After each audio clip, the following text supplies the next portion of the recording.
Amén. Mis hermanos y hermanas, les queremos saludar. Estamos comenzando un programa especial hoy. Nos va a acompañar el pastor Héctor Urrutia. Vamos a comenzar una semana y queremos darle la bienvenida a ustedes que están acá en la sala Zoom, a nuestros hermanos que están a través de YouTube, a nuestros hermanos que están en Facebook. Les queremos saludar, que el Señor les bendiga.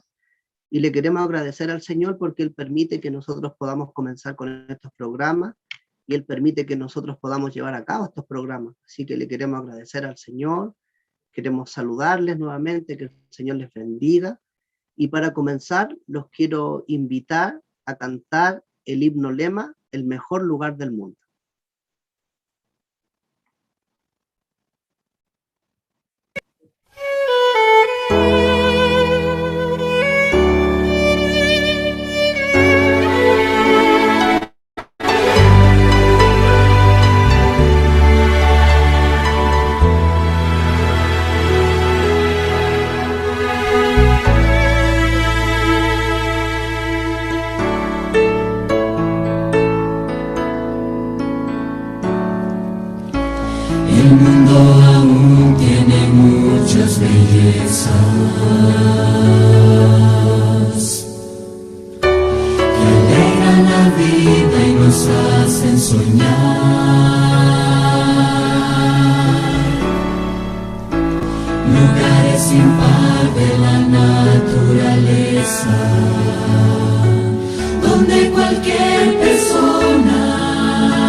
Mis hermanos, los quiero invitar a abrir su Biblia en el Evangelio de San Mateo, el capítulo número 5, y vamos a leer el versículo 2 y el versículo 3.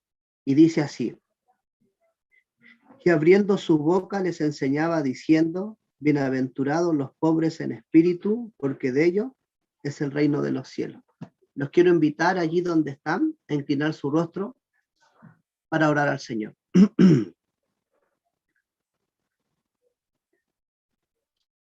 Señor, en esta hora le queremos agradecer porque estamos comenzando un programa y le queremos dar las gracias porque es usted el que nos motiva a nosotros a acercarnos a usted, y le queremos agradecer porque usted también coloca a las personas en el camino para que ellos puedan enseñarnos y nosotros también podamos crecer en el estudio de su palabra.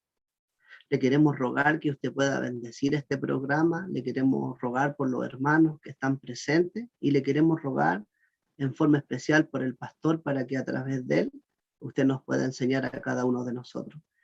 Y le queremos rogar, si hay alguien que está pasando algún problema, está pasando alguna dificultad, le queremos rogar para que a través de este programa usted lo pueda fortalecerlo o pueda fortalecerla.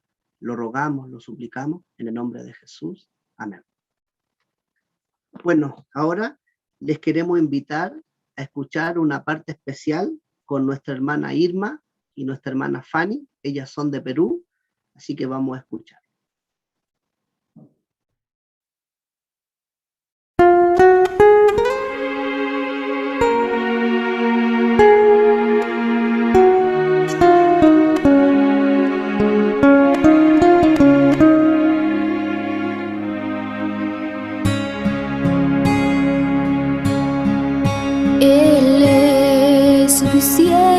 Para mí es suficiente, para ti, Cristo el Señor. En la abundancia y escasez, en la alegría y el dolor, es suficiente para mí. Él es el mismo ayer, Él es el mismo hoy, y siempre será igual. Él es suficiente para ti y es suficiente para mí, Cristo el Señor.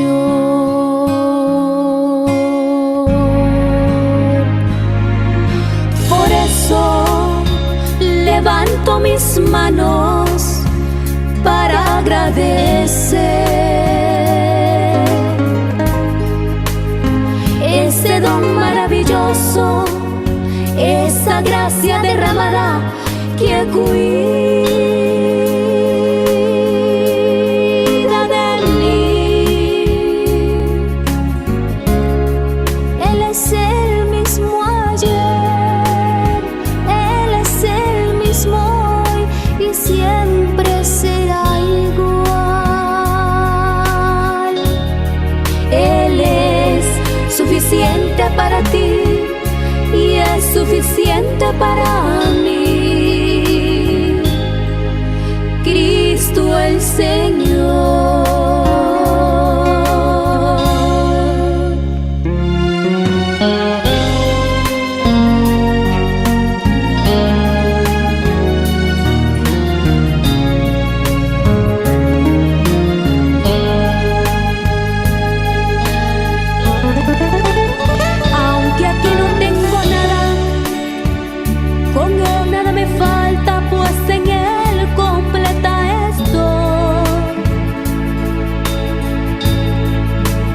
Mi tesoro está en el cielo, esperando mi llegada, y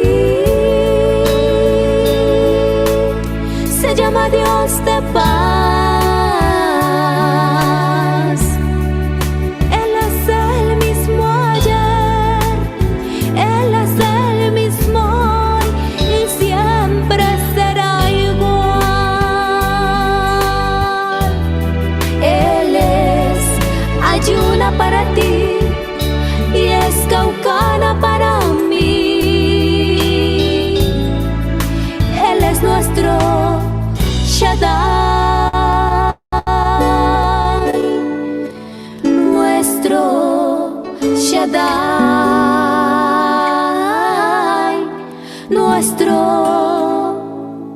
Shaddai.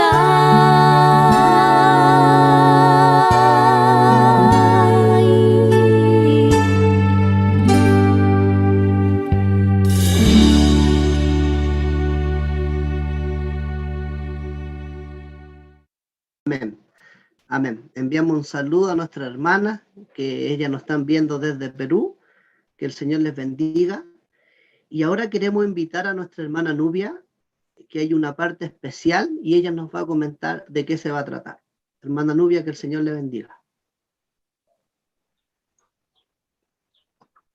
Muy buenas tardes, queridos hermanos. Gracias por conectarse en esta tarde. Bienvenida a cada uno de ustedes y a todos en general. Bueno, el programa ha introducido una sección de oración en el cual todos los días vamos a orar por un motivo específico. Los momentos de oración. Yo no estoy solita, voy a orar con la hermana Andreita. Andreita, ¿está por ahí? Hermana Andrea. Sí, aquí estoy, hermanita Nubia. Bueno, junto con Andreita, nosotros hoy día tenemos el primer motivo de oración, que lo van a proyectar en la pantalla. Dice, para que Dios despierte a su pueblo y haya un reavivamiento en nuestras vidas. Le voy a pedir a mi hermanita Andrea que comience con la primera oración y voy a cerrar con una segunda oración yo. Buenas tardes, queridos hermanos. Le damos la cordial bienvenida a esta reunión y vamos a orar. Inclinemos el rostro para orar. Amén. Eterno Padre que moras en los santos cielos, santificado sea tu nombre. Te damos gracias, Señor, por tu misericordia cada día, por tus cuidados y tus bendiciones. Querido Padre, te pedimos en esta hora que tú seas quien obre y guíe, Señor, este programa, y también, Señor, para que tú seas que busquemos un reavivamiento, Señor, en tu palabra, Señor, y también, amén, Señor, obra en nosotros y guíanos, dirígenos, no por nuestros méritos, bendito Padre.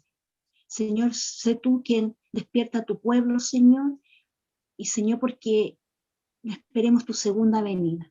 Te agradecemos todo, no por nuestros méritos, sino por los méritos en Cristo Jesús. Amén.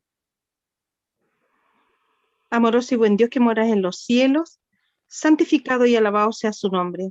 Gracias, Dios bendito, porque nos has regalado un día más de vida. Le damos gracias, Señor, porque podemos reunirnos aún libremente a estudiar la Sagrada Escritura. Pedimos hoy día, Señor, que usted pueda despertar a su pueblo, Señor, como lo mencionábamos en el título del pedido de hoy día, que haya un real reavivamiento y una reforma en nuestras vidas, que el pueblo no se duerma, Señor, que su pueblo despierte. Ayúdenos y guíenos con la ayuda del Espíritu Santo a trabajar en cada uno de nuestras vidas. Acompáñenos en esta tarde también, Señor, y acompaña a cada uno de nosotros, las personas en cualquier rincón del mundo donde estén y que están conectados con nosotros. Guíenos, acompáñenos, Señor, lo pedimos en esta tarde, que usted se haga parte en nuestras vidas. Lo pedimos sin mérito en nuestras vidas, sino los de su Hijo amado Cristo Jesús. Amén y amén. Hermano Ricardo, ¿puede continuar con el programa? Amén. Hermana Nubia, muchas gracias, que el Señor les bendiga. Bueno, mi hermano, les quiero comentar un poquito el programa, cómo se va a llevar a cabo. No van a haber espacio a preguntas, pero sí, como el programa termina el día sábado, allí va a estar el espacio para que nosotros podamos hacer nuestras consultas sobre los puntos que se han tocado o se van a tocar durante la semana. Así que vamos a invitar ahora al pastor para que pueda hacer su presentación y obviamente para que lo saludemos. Pastor, hola, ¿cómo está? Hola, aquí estamos bien, gracias. Amén, amén. Pastor, bueno, en primer lugar lo queremos saludarlo, que el Señor le bendiga y Gracias. le queremos agradecer que usted se haya dado el tiempo para poder compartir con nosotros. Acá nosotros lo queremos mucho, así que usted ha estado varias veces con nosotros en la iglesia de Mayoco. En este caso ahora estamos por internet, pero sí una tremenda bendición porque hemos logrado conocer a hermanos de diferentes lados. De hecho, le cuento, hay una hermana que es de Colombia, hay hermanos que son de otros países también, están con nosotros, y antes no teníamos esa opción. Así que ahora tenemos esa opción de poder, de llegar a otros lugares. Pastor, le quiero comentar que la hermana Nubia, ella va a estar a disposición de usted para poder leer algún texto que usted quiera. Ella va a estar ahí acompañando. Así que, Ya. pastor, tiene Perdón, todo el hermano, tiempo. me piden el link para subirlo. ¿Cuál es? El Se lo que... envié a su WhatsApp. Ya, lo voy a tratar de subir. Así que, Sí, continúe. Gracias. bueno, le contamos ahí que hay varios hermanos que están con nosotros, así que estamos contentos.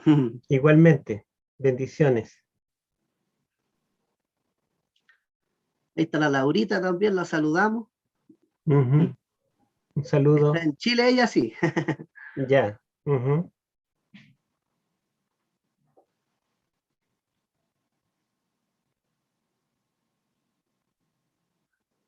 ¿Me toca el tema ahora? Sí, pastor, sí. Ah, pensé que era el saludo nomás. Sí. Perdón. Disculpe. Bueno, vamos a introducir entonces los evangelios ahora. Como dije, es solo una introducción. Y tengo unas diapositivas acá, unas pocas diapositivas para compartir con ustedes.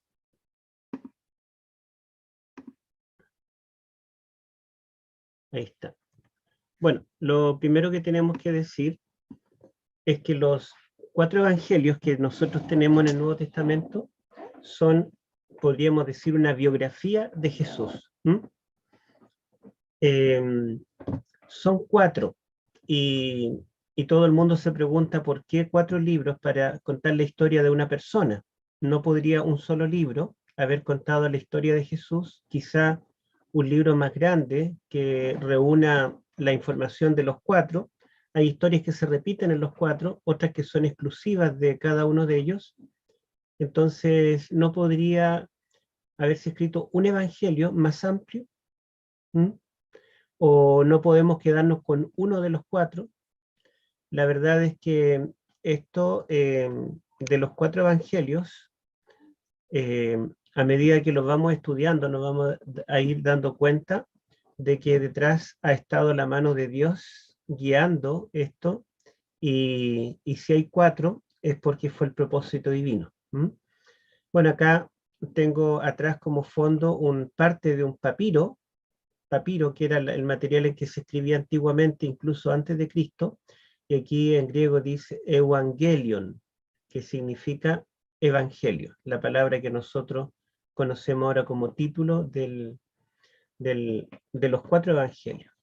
Bueno, los 4 evangelios son anónimos, a diferencia de las epístolas, que las epístolas están todas firmadas por el autor.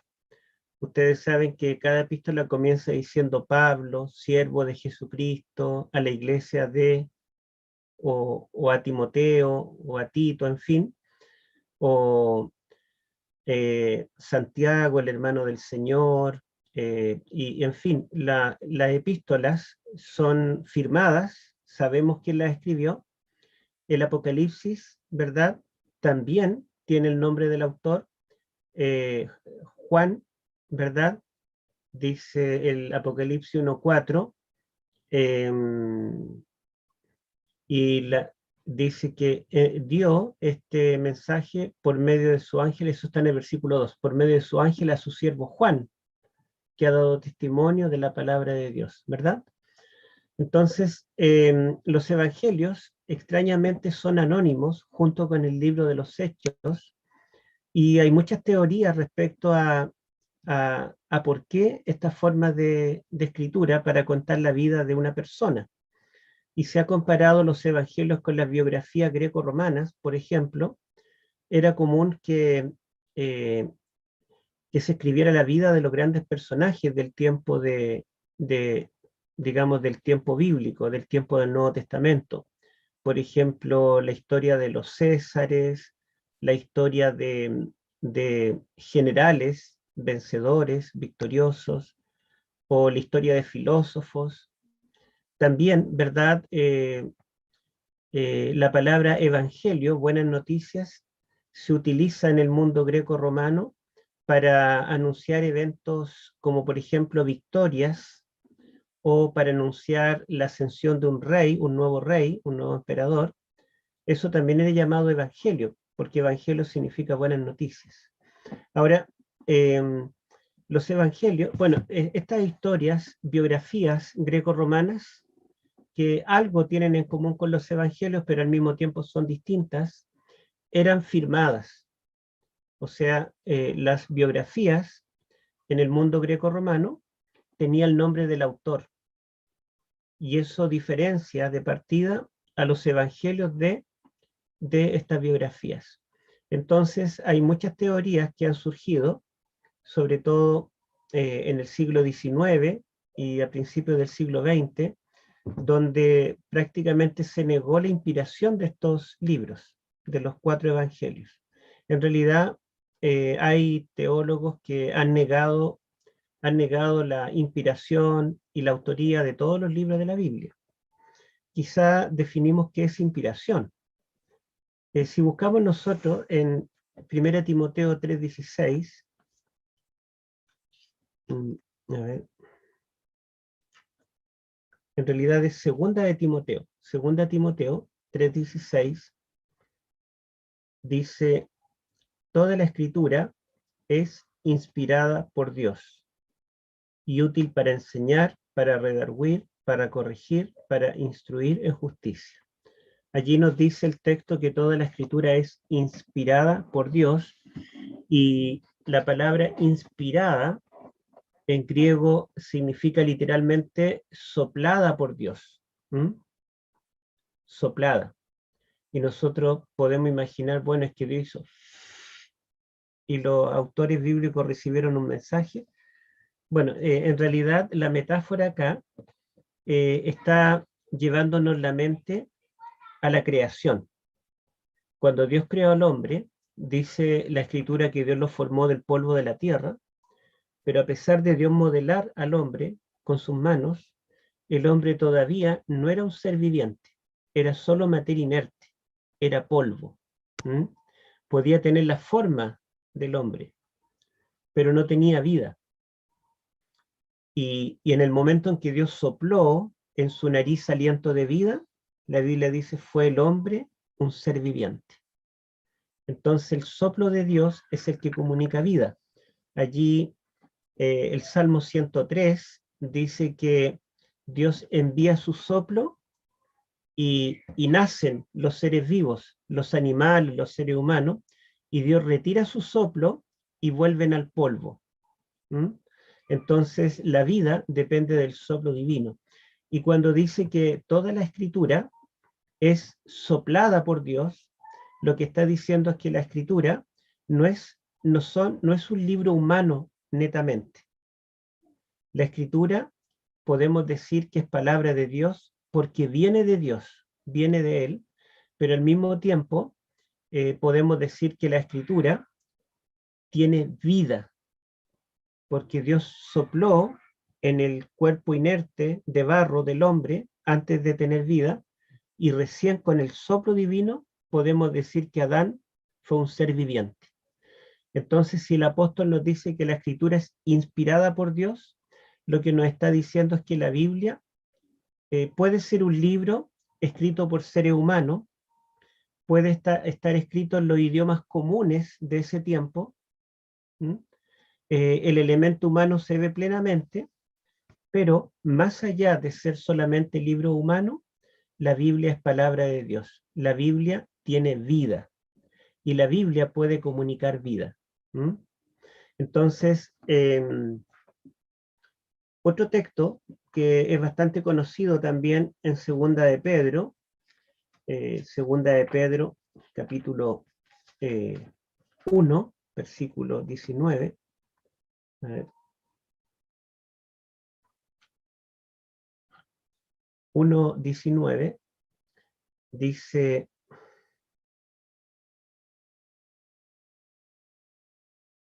tenemos también la palabra profética más segura, a la cual hacéis bien en estar atentos, como a una antorcha que alumbra el lugar oscuro, hasta que el día esclarezca y el lucero de la mañana salga en vuestros corazones. Entendiendo primero esto, que ninguna profecía de la Escritura es de interpretación privada, porque nunca la profecía fue traída por voluntad humana. O sea, las profecías de la Escritura no es que a los autores bíblicos se les ocurrió escribirlas, no fueron escritas por voluntad humana, sino que los santos hombres de Dios hablaron siendo inspirados por el Espíritu Santo. O sea, la Biblia llegó a existir porque el Espíritu Santo inspiró a los autores bíblicos. Ahora, cuando dice ahí inspiró, no es la misma palabra que aparece en Timoteo cuando dice que la Escritura es inspirada.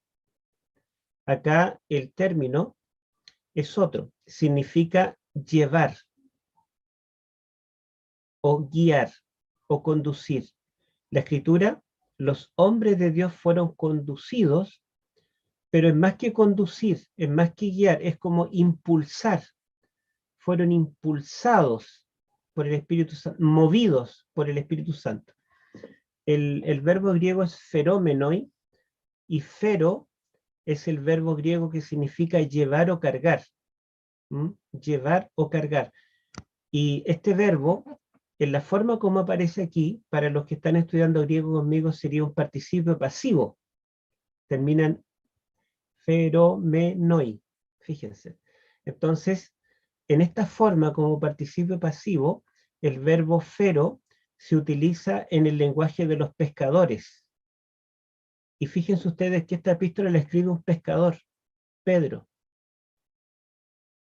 Y Pedro hace un juego de palabras, porque resulta que cuando él dice que ellos, los profetas, fueron impulsados, feromenoi, por el Espíritu Santo, la palabra espíritu, en griego neuma, es una palabra homónima que puede significar espíritu o también viento. Y resulta que los barcos, en los tiempos bíblicos, como no existían los motores ni nada de lo que la tecnología moderna, en realidad eran impulsados, conducidos por el viento, por el neuma.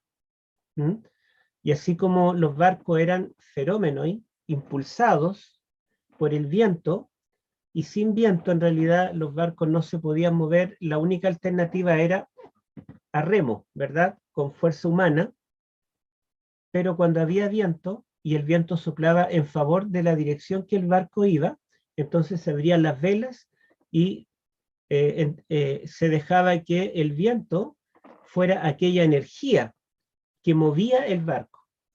Y lo que quiere decir aquí Pedro, con su lenguaje de pescador, es que los profetas, al igual que los barcos, no se movieron, no tomaron la iniciativa de escribir la Biblia, ni tampoco, ¿verdad?, ellos se inventaron el contenido, sino que ellos fueron impulsados con el poder del Espíritu Santo.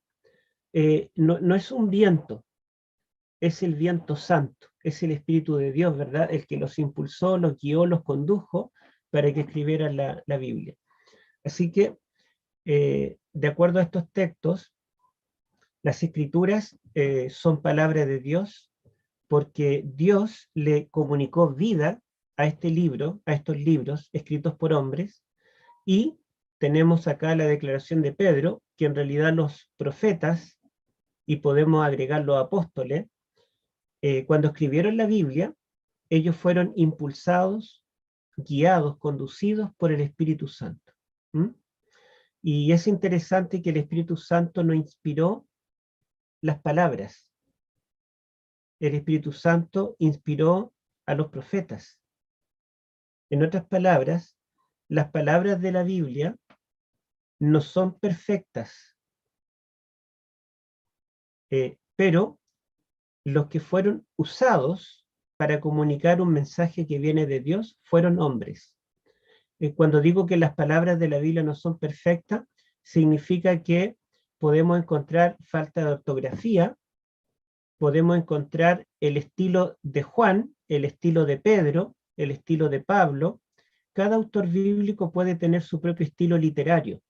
Es decir, el Espíritu Santo no invalidó a la persona, sino que el Espíritu Santo impulsó, movió, entregó un mensaje y condujo a una persona, pero esa persona usó su lenguaje, sus experiencias, el mensaje que se le presentó, lo impactó de una forma particular a una persona que se crió como pescador pobre, a diferencia de una persona que se crió como Pablo, con riqueza y no viviendo en Jerusalén, sino viviendo fuera, en otra nación. Entonces, ¿verdad? La Biblia es divina humana. Es humana porque fueron hombres los que la escribieron, pero es divina porque el Señor inspiró a estas personas para que pudieran escribir.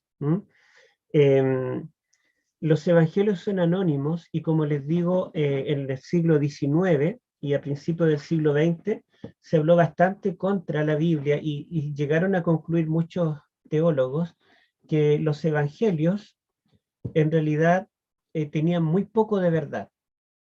Incluso algunos concluyeron de que el Jesús de los evangelios nunca había existido. Y mañana vamos a ver algo al respecto, pero es interesante que se pensaba en el siglo XIX y a principios del siglo XX que los evangelios habían sido escritos en el siglo II o quizá en el siglo III. Y como Jesús murió por el año 30, 31, imagínense cuánto tiempo pasó. Pasaron unas cuantas generaciones. Y supuestamente, ¿verdad? Lo que Jesús vivió, si es que fue un personaje histórico, fue contado a otra generación, ellos murieron y se lo contaron a otra generación, y esos a otra, y después como en la cuarta, quinta generación, alguien dijo, voy a escribir el Evangelio, la vida de Jesús. Pero en realidad lo que está escribiendo es lo que le contaron, que le había contado otra persona, a esa persona que fue Jesús. Y ustedes saben, como el juego del teléfono, que cuando nos cuentan algo y nosotros se lo contamos a otra persona y esa persona a otra persona, finalmente se va distorsionando.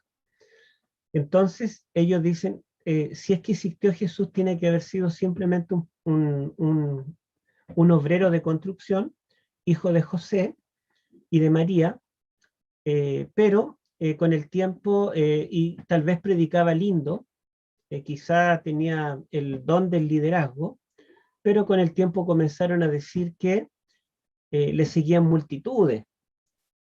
Quizá él alguna vez fue bueno y le dio comida a la gente y comenzaron a inventar que multiplicó esos panes. Tal vez él oró por un enfermo, el enfermo se sanó, pero dijeron que había resucitado un muerto. Y así, ¿verdad? Ellos piensan que fue acumulándose esto, pero en el fondo no habría una base histórica. Bueno, pero en realidad cuando nosotros leemos los evangelios nos damos cuenta que sí tienen antecedentes que son muy interesantes y que nos dan la confianza de que aquí estamos leyendo palabra de Dios y que el Jesús que está allí es un Jesús real y cumple las profecías del Antiguo Testamento. Dentro de los detalles, digamos, que podríamos decir, no vamos a ser exhaustivos. Por ejemplo, ya nadie piensa, a pesar de que en el siglo XX se pensaba que los evangelios fueron escritos por el siglo II, III, ya nadie piensa eso. Porque hoy en día, y más bien en el mismo siglo XIX, se concluyó de que el evangelio más antiguo era Marcos, porque Marcos es más breve, Marcos, digamos, es muy selectivo y pareciera ser que tomó pocos elementos de la vida de Cristo y en forma un poco rápida lo escribió, ¿verdad? Pero después escribieron Mateo y Lucas y tomaron muchas cosas de Marco, pero las ampliaron, así que Mateo y Lucas tienen que ser posteriores, y finalmente escribió Juan, y se piensa que mucho posterior, porque Juan, la mayoría de las cosas que dicen Mateo, Marco y Lucas no las repite. Es decir, Juan tiene que haber conocido los tres primeros evangelios, y él, más que tratar de contar los hechos de la vida de Cristo, lo que Juan intenta hacer es buscar el significado de los hechos de Cristo. ¿Mm?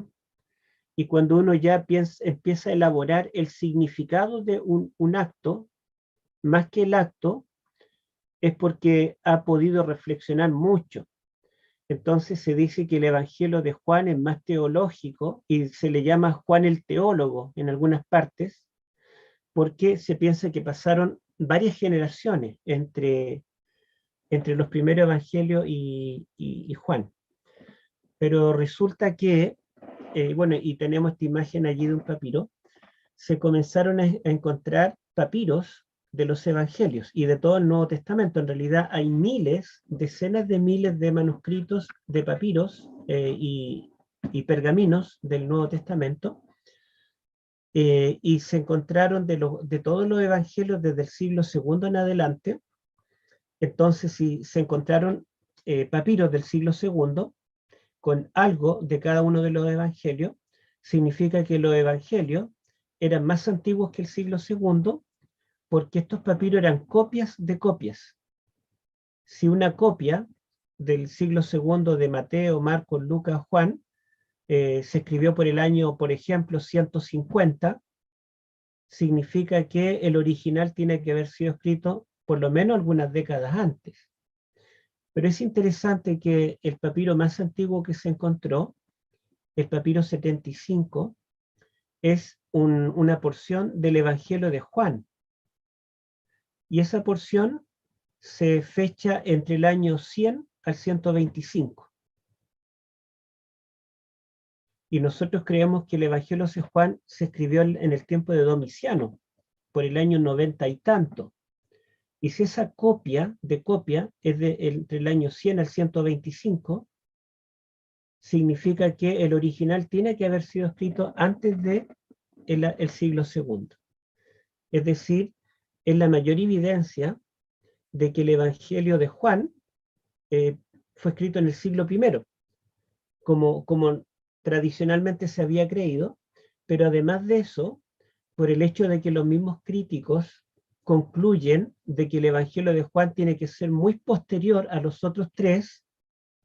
Si el Evangelio más tardío, hay evidencias de que fue escrito en el siglo I, entonces los tres primeros tienen que haber sido escritos varias décadas antes. Y hay detalles internos que los vamos a ver después, que nos dan a entender que los primeros tres evangelios fueron escritos antes de la destrucción del templo de Jerusalén. Y el templo de Jerusalén fue destruido el año 70.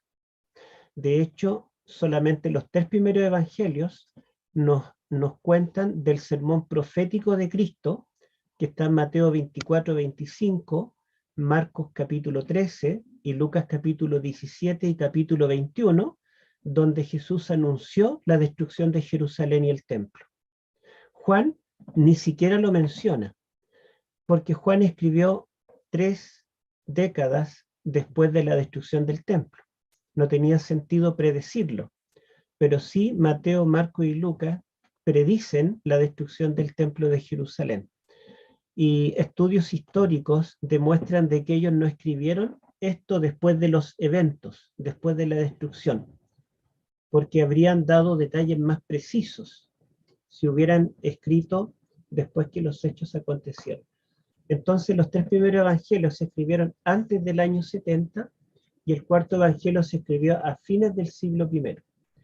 Exactamente eso mismo es lo que habían dicho los primeros padres de la iglesia.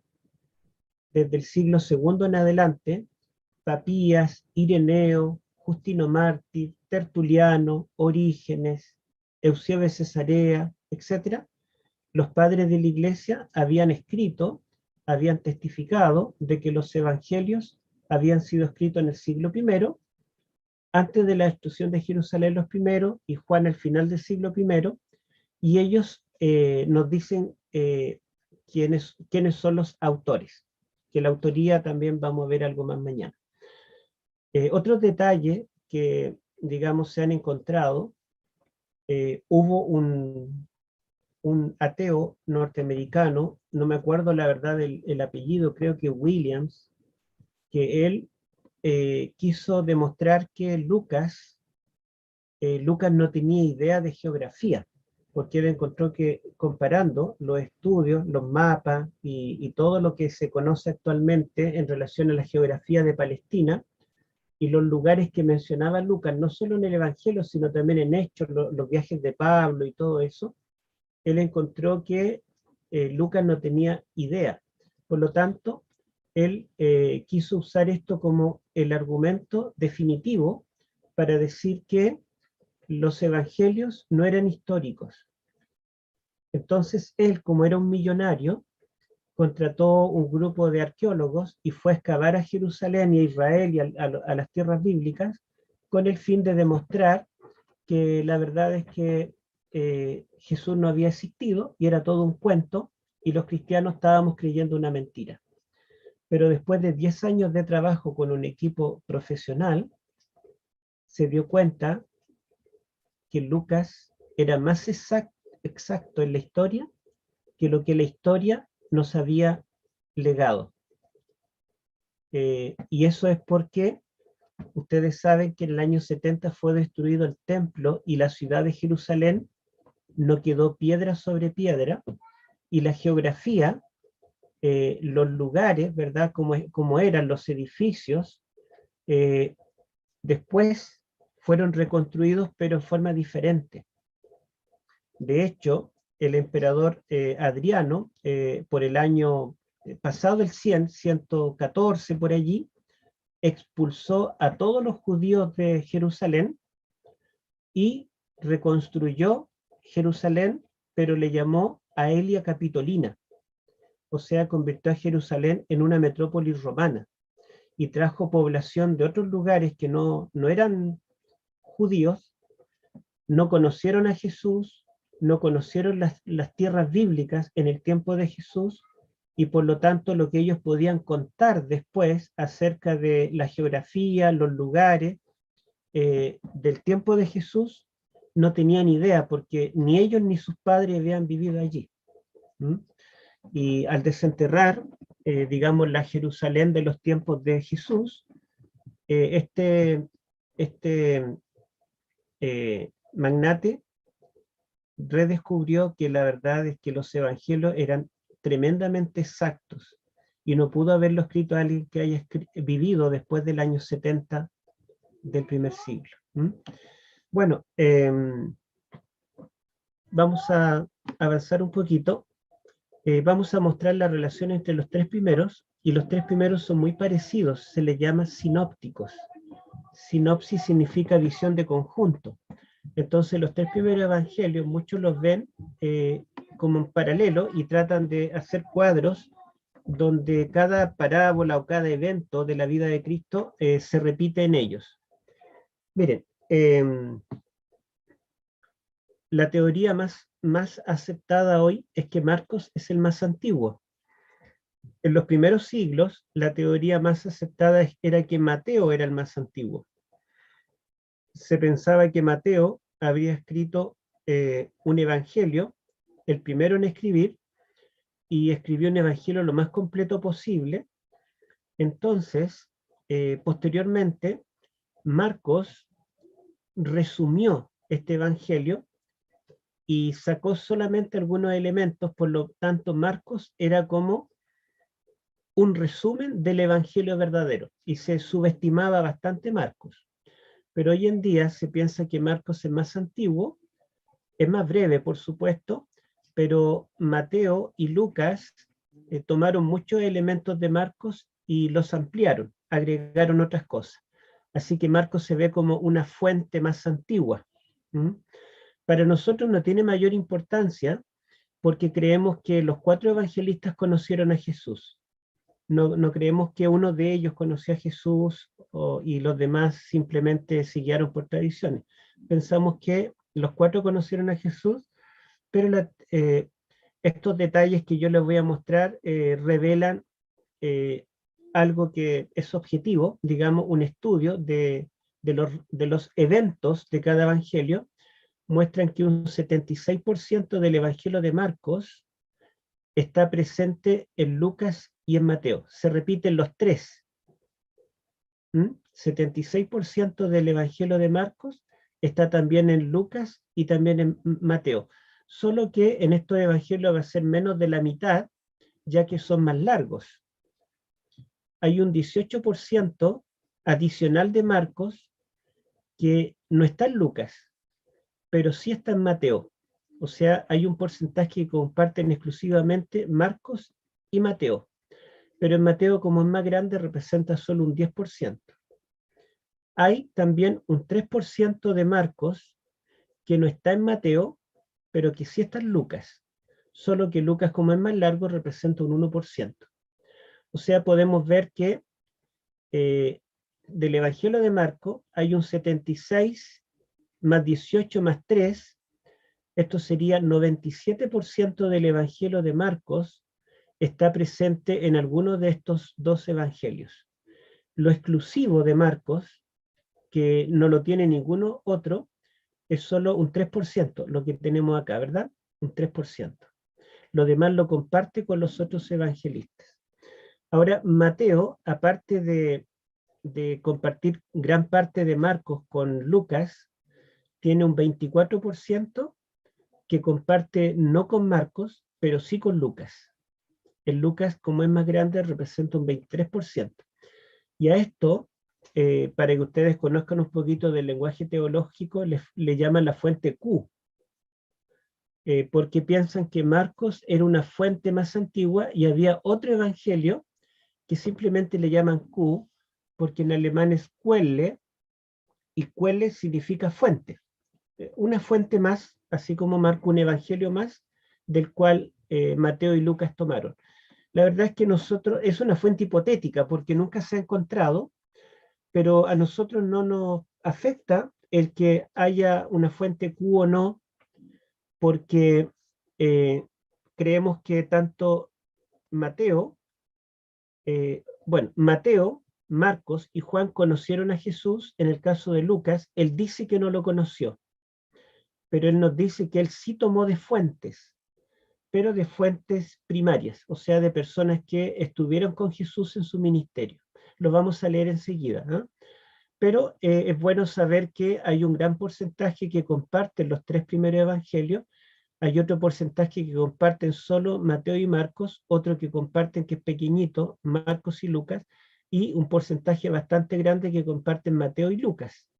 Entonces lo exclusivo de Lucas, fíjense, es un 35%.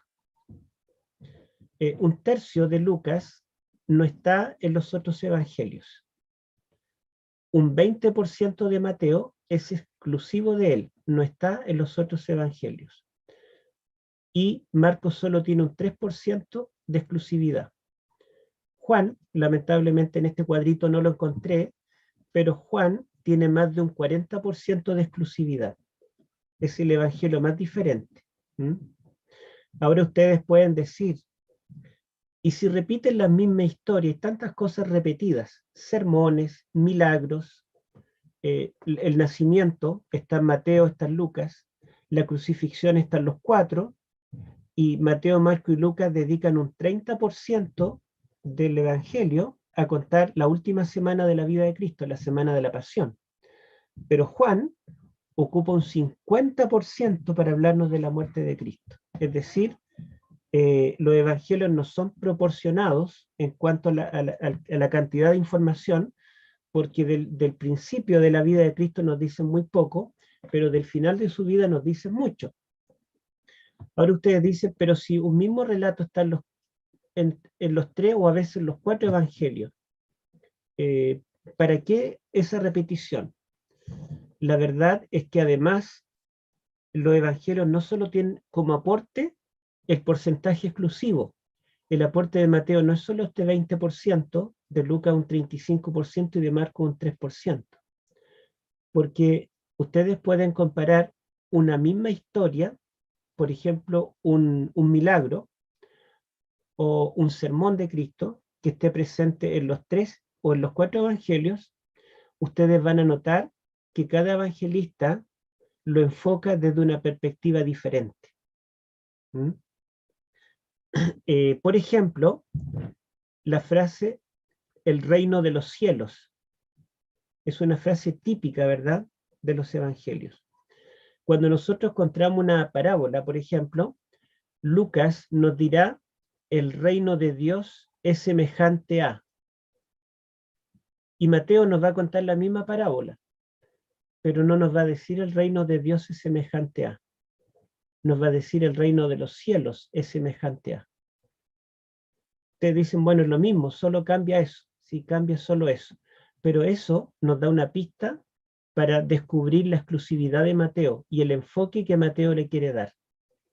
Resulta que Lucas dice el reino de Dios, porque Lucas era griego, escribe a un griego, y Lucas es un evangelista, que es parte del grupo evangelístico de Pablo, ¿verdad? Lucas con Pablo y con Bernabé van a los gentiles a predicarles.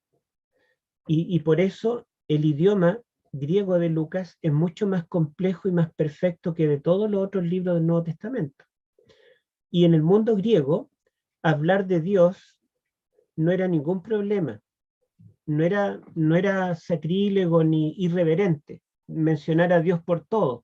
Es como hoy, ustedes ven que la gente cuando les pasa algo dicen Dios mío, y nadie piensa esa persona está blasfemando, aunque el nombre de Dios lo mencione para cualquier cosa. En cambio, los judíos, ellos no mencionaban el nombre de Dios, porque lo consideraban sagrado. Por lo tanto, Lucas dice, el reino de los cielos el reino de Dios es semejante a una mujer que hace pan amasado y le pone levadura. Mateo nos dirá, el reino de los cielos es semejante a una mujer que hace pan amasado y le pone levadura. Entonces Mateo no ocupa el nombre de Dios para esas cosas y lo reemplaza por cielo, pero se refiere a lo mismo, el reino que viene de Dios o el reino que viene del cielo. A veces, por ejemplo, Marcos tiene un evangelio más vívido y enfatiza sentimientos y emociones. Por ejemplo, puede que nos cuenten un milagro que Jesús sanó a un hombre endemoniado. Pero Marcos nos va a decir que ese hombre endemoniado sufría mucho. O nos va a decir un evangelio que Jesús tocó al leproso y lo sanó. Pero Marcos nos va a decir que Jesús tuvo compasión del leproso y lo tocó. Entonces ustedes se dan cuenta que cada evangelio tiene su intención. Como ya dije, Juan, más que interesarse en lo que Jesús dijo o lo que Jesús hizo, le interesa el significado de lo que dijo e hizo. Hay un relato, por ejemplo, que está en los 4 evangelios, la multiplicación de los panes. ¿Se acuerdan cuando una multitud seguía a Jesús y sospechaban que él era el Mesías? Y esa multitud se quedó todo el día escuchándole, fascinado, y Jesús en un momento se compadeció y le dijo a los apóstoles, denles de comer. Y allí vino el problema que de dónde iban a sacar comida para más de 5.000 hombres, sin contar la mujer y los niños. Y bueno, gracias a un niño que él dijo a la mamá, mamá, quiero ir a escuchar a Jesús, pero quiero quedarme todo el día. Te pido que tú me eches una colación, pero abundante para tener para el almuerzo y para la cena. Y el niño se llevó su lonchera, ¿verdad?, con su colación, y era el único de toda esa multitud que había llevado comida porque él quería estar con Jesús todo el día. Y ese niño donó su comida y Jesús la multiplicó, los 5 panes y los 2 peces. Eso lo va a contar Mateo, Marcos, Lucas y Juan, pero si ustedes comparan el mismo incidente, cada evangelista va a colocar un énfasis distinto o un enfoque diferente. Y en el caso de Juan, el relato es corto, pero el significado del milagro lo amplía. Una vez que Jesús les da pan, les dice, yo soy el pan del cielo. Y los fariseos dicen, Moisés hizo algo mayor que tú, porque tú multiplicas panes. Pero Moisés sí que era un verdadero profeta, porque él les dio el pan del cielo, el maná. Jesús dice, el maná es un símbolo mío. Yo soy el pan del cielo, y los que comieron maná no murieron de hambre, pero murieron de viejos. El que come mi carne vivirá para siempre. ¿Se dan cuenta? Jesucristo está explicando, está dando un significado profundo de ese milagro, algo que no está presente en los otros evangelios. En general, Mateo se preocupa más de lo que Jesús dijo. Mateo mayormente, digamos, ocupa espacio para contarnos los sermones de Cristo. Y de hecho, el Evangelio de Mateo se estructura en base a 5 grandes sermones. Son como 5 pilares en el libro de Mateo. Y se piensa que Mateo estructura su libro en 5 partes porque Mateo es judío. Recordemos que Mateo era Leví Mateo, un cobrador de tributos judío, y él escribe para los judíos. Entonces, al escribir para los judíos, utiliza un estilo judío, y a los judíos les interesa mucho las escrituras. Entonces Mateo es el que más cita la escritura. Más de 60 textos del Antiguo Testamento están en Mateo citados. Y Mateo, además de citar la escritura, cita los sermones de Cristo donde explica la escritura. En Mateo Jesús es el maestro. Él enseña con autoridad. Y ustedes pueden ver que en Mateo, capítulos 5, 6 y 7, tenemos el sermón de la montaña, donde Jesús da los principios del reino. Después tenemos Mateo 10, el sermón misionero. En Mateo 13, el sermón del reino de los cielos en parábolas. Después tenemos Mateo 18, el sermón sobre el perdón. Mateo 23, tenemos un sermón imprecatorio contra los líderes religiosos de su tiempo. Mateo 24, 25, tenemos el sermón profético. O sea, a Mateo le interesa mucho lo que Jesús dice. En cambio, a Marcos no le interesa lo que Jesús dice. Marcos está lleno de milagros. Jesús echa fuera endemoniados, Jesús sana enfermos, Jesús alimenta a la gente. Marcos nos presenta un Jesús activo. Mateo lo tiene sentado en la cátedra hablando. Marcos lo tiene caminando y ayudando. A Marcos le interesa más lo que Jesús hizo. A Mateo lo que Jesús dijo. ¿Se dan cuenta de que hay diferencias entre cada evangelio? Bueno, vamos a ver aquí la palabra evangelio en sí. ¿Por qué se llaman evangelios? La palabra griega evangelion, que significa literalmente buenas noticias o buenas nuevas, es una palabra compuesta de eu, que en griego significa bueno o buena, y angelion, que significa noticia. Y esta palabra, como sustantivo, evangelio o buenas noticias, en Mateo aparece 4 veces, en Marcos 8 veces, en Lucas 0 veces, y en Hechos, que es de Lucas, 2 veces, en Juan 0 veces. Ustedes pueden ver que la palabra evangelio aparece principalmente en Marcos, con tal que Marcos es el más breve. Siendo el evangelio más corto, utiliza más veces la palabra evangelio. El verbo evangelizar, en griego evangelizo, aparece 1 vez en Mateo, 0 veces en Marcos, 10 veces en Lucas, 15 en Hechos y 0 en Juan. O sea, ustedes pueden ver que Lucas utiliza no el sustantivo, sino el verbo, dar las buenas nuevas, evangelizar. Fíjense que de los 5 libros históricos del Nuevo Testamento, son 26 veces en que aparece el verbo evangelizar, y 25 de estas 26 veces están los libros de Lucas. Nunca en Juan, nunca en Marcos, y solo 1 en Mateo. Y como yo les dije, Lucas es el evangelista, es el médico evangelista, el médico misionero. Por eso es que la palabra, el verbo evangelizar está presente. Él es el compañero de Pablo, el gran evangelista del Nuevo Testamento. Pero nos llama la atención el que Marcos utilice la palabra evangelio 8 veces y lo utiliza en 8 puntos estratégicos de su evangelio. Vamos a abrir la Biblia en Marcos 1:1. Abrámoslo.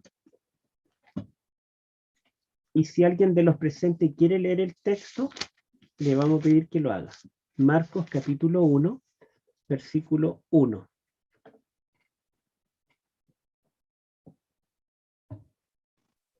Vamos a pedir a la hermana Nubia que lo pueda leerlo. Uh-huh.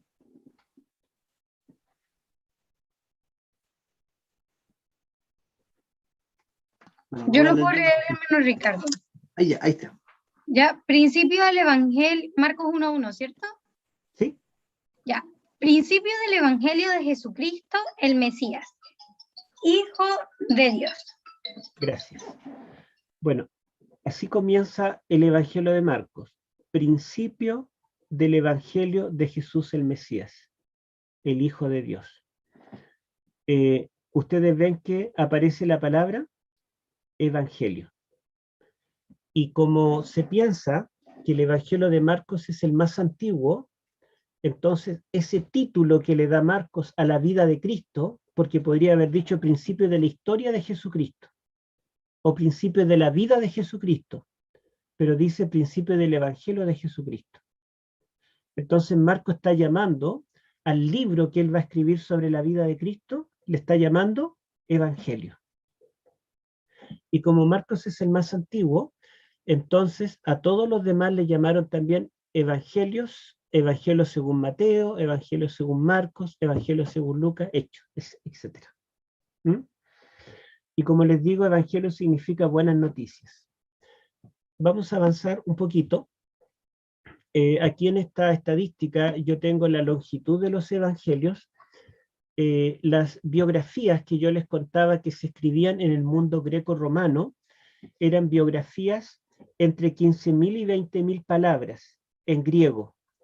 ¿Por qué? Porque los rollos más largos que habían en ese tiempo medían aproximadamente 10 metros. Y en un rollo de 10 metros, pegando hoja con hoja, 10 metros, alcanzaban entre 15.000 a 20.000 palabras griegas. Y justamente los evangelios, ustedes pueden ver la longitud, corresponde en tamaño entre, digamos este es más cortito, pero el que más tiene menos de 20.000 palabras. Las biografías eran entre 15.000 y 20.000 palabras. Vemos que el evangelio más largo del Nuevo Testamento es Lucas, que tiene 19.743 palabras griegas. Después tenemos, en segundo lugar, bueno, yo incluí Hechos, que también lo escribió Lucas, porque también es un libro histórico, pero no está contando la vida de Jesús, sino de los discípulos de Jesús, y sería el segundo libro más largo del Nuevo Testamento. Tenemos Mateo, ¿verdad? Después de Lucas, con 18.735 palabras, y representa un 13% de todo el Nuevo Testamento. En cambio, Lucas representa el 14% del Nuevo Testamento. Si sumamos Mateo con Lucas, fíjense, tenemos más del 27% del Nuevo Testamento, una gran parte. Ahora, Juan es el tercero de los 4 evangelios en longitud, tiene 15.856 palabras, ¿verdad? En menos que Lucas y Mateo. Y al final tenemos Marcos con solo 11.643 palabras y representa solo un 8% de todo el Nuevo Testamento. Si consideramos que Lucas además escribió Hechos, fíjense, tendríamos que Lucas solo tiene más del 25% del Nuevo Testamento y es el escritor que más escribió, porque si sumamos todas las epístolas de Pablo, que son 13, como la mayoría son cortas, son menos del 25%. Así que Lucas, por lejos, es el escritor del Nuevo Testamento que más escribió y es el que mejor domina el griego. Bueno, y ya que hablamos del griego, el Nuevo Testamento fue escrito íntegramente en griego, aunque hay por ahí una teoría de que Mateo pudo haberse escrito en hebreo originalmente y después traducido, pero la mayoría de los expertos, al analizar el texto de Mateo en griego, ve que no tiene evidencia de haber sido traducido. Pareciera que fue escrito en griego originalmente. Bueno, no tengo más diapositivas, pero vamos a seguir contando algunas cositas de esto. En realidad parece que ya el tiempo no nos queda mucho más. Quizá decir, ya que evangelio significa buenas noticias, preguntarnos cuáles son las buenas noticias de que Jesús haya venido al mundo. Y las buenas noticias de que Jesús haya venido al mundo es que Jesús vino para cumplir el plan de salvación, para cumplir las expectativas del Antiguo Testamento, para cumplir lo que nos decía, digamos, las profecías mesiánicas desde el Génesis hasta Malaquías. En Génesis, cuando nuestros primeros padres pecaron y cuando se escondieron, sintieron vergüenza, sintieron temor, y Dios les había dicho el día que pecaren morirán, ellos pensaban que iban a morir, pero Dios vino a ellos y en realidad, ¿saben cuál de las tres personas de la divinidad vino para juzgar a Adán y Eva? Fue Jesús. Juan 1:18 dice, a Dios nadie le vio jamás. El unigénito Hijo que está en el seno del Padre, Él le dio a conocer. Es decir, el que se presentó en el Antiguo Testamento a todos los profetas, a los patriarcas, desde Adán en adelante, era Jesús. Y cuando Jesús vino para juzgar a Adán y Eva, que ellos ese día debían morir, Jesús les vino a decir que ellos debían morir, pero les dice, yo moriré en lugar de ustedes. Y lo ilustra con el corderito, ¿verdad? Y los viste con túnicas de pieles. Y les dice que vendrá una simiente, un descendiente humano, divino, que tomará el lugar del ser humano y que morirá en el lugar de ellos. Y es eso lo que los evangelios nos presentan. Ahora, ¿por qué los evangelios son anónimos? ¿Por qué los autores bíblicos no pusieron allí el nombre del autor? Nos habrían facilitado un montón de teorías y no le habrían dado tanto terreno a los críticos para decir que los evangelios son una farsa. Sería más fácil, ¿verdad? Pero saben ustedes que aunque las epístolas llevan nombre y apellido, podríamos decir, la mayoría de los críticos no creen que tales epístolas son de Pablo, o de Pedro, o de Juan. O sea, aunque tenga el nombre, igual no lo creen. Por lo tanto, si los evangelios hubieran tenido nombre, es probable que tampoco habrían creído. Pero ¿saben por qué yo pienso que los evangelios no tienen nombre del autor? A diferencia de las biografías del siglo I, en el cual llevaban el nombre del autor, yo pienso que es porque cuando nosotros vemos el Antiguo Testamento, los únicos libros del Antiguo Testamento que no llevan nombre del autor son los libros históricos. Todos sabemos que Isaías lo escribió Isaías, hijo de Amós. Todos sabemos que Ezequiel lo escribió Ezequiel. ¿Por qué? Porque llevan el nombre. Todos sabemos que Cantar de los Cantares lo escribió Salomón, porque lo dicen, ¿verdad? En el primer versículo. Pero en cambio, nadie sabe quién escribió los libros de Samuel, quién escribió los libros de los jueces, quién escribió Crónicas. Los libros históricos del Antiguo Testamento, que son palabra de Dios, son anónimos. Y los libros históricos del Nuevo Testamento, que son palabras de Dios, son también anónimos. Es decir, al parecer los autores de los evangelios quisieron omitir su nombre porque ellos querían que solamente apareciera un nombre resaltado en su libro, Jesús. Y esa deberá ser también, ¿verdad?, nuestra motivación al estudiar los evangelios. No tanto, ¿verdad?, que digan, oye, ese hermano que sabe, sino decir que grande es Jesús. Estos libros nos hablan de Jesús. Y desde mañana vamos a introducirnos en cada uno de estos evangelios y vamos a tomar la esencia de cada uno de ellos. Que Dios les bendiga.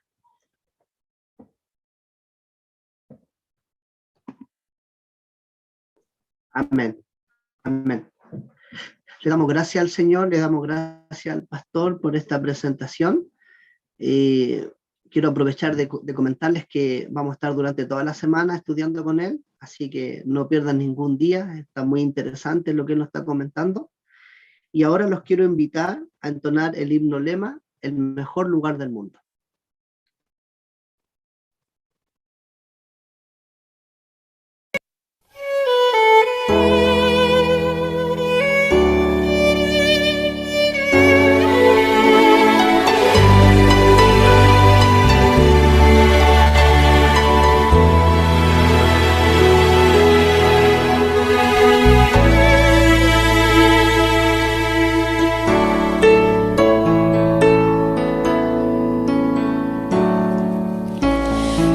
Aún tiene muchas bellezas que alegran la vida y nos hacen soñar.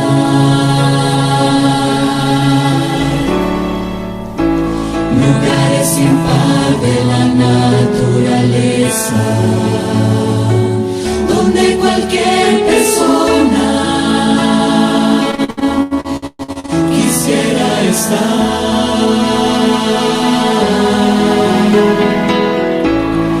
Pero de todos los lugares,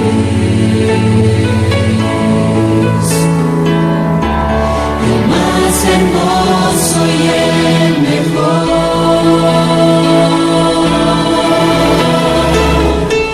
es donde busco en oración a mi tierno Salvador. El mejor lugar del mundo está a los pies del Salvador. Solo allí encontré esperanza y alivia mi dolor. Solo allí encontré refugio en la fuente del amor. El mejor lugar del mundo es donde está mi Salvador.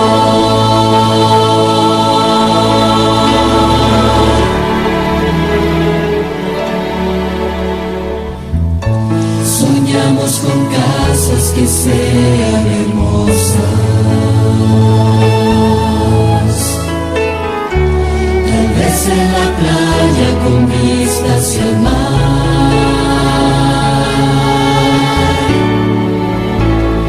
Pero las cosas no tienen sentido si Cristo no está en primer lugar.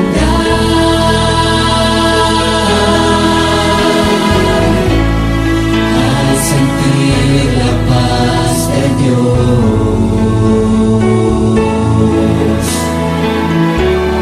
su poder y amor profundo,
Le vamos a pedir al pastor si nos puede despedir en la oración.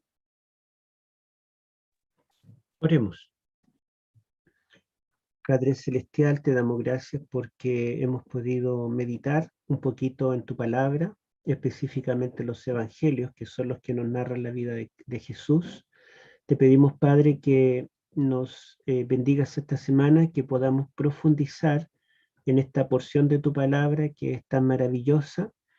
Y te pedimos, Señor, que aquellos que están escuchando esta semana, los días de predicación, si hay alguien que está con algún problema, con algún dolor, con alguna mala noticia, que los evangelios realmente puedan ser una buena noticia para su vida, que puedan encontrar alivio en la vida de Jesús y que los milagros que se vieron en los evangelios en los tiempos de Jesús podamos verlos también esta semana en las vidas nuestras. Te pedimos, Señor, que nos podamos retirar con tu bendición y te agradecemos, Señor, por tu palabra y por el don de tu Hijo, en el nombre de Jesús. Amén. Amén. Hermanos, lo esperamos mañana a las 7 de la tarde. El mismo link que nosotros compartimos hoy es el mismo link que vamos a estar usando durante toda la semana. Así que el Señor les bendiga y hagan planes para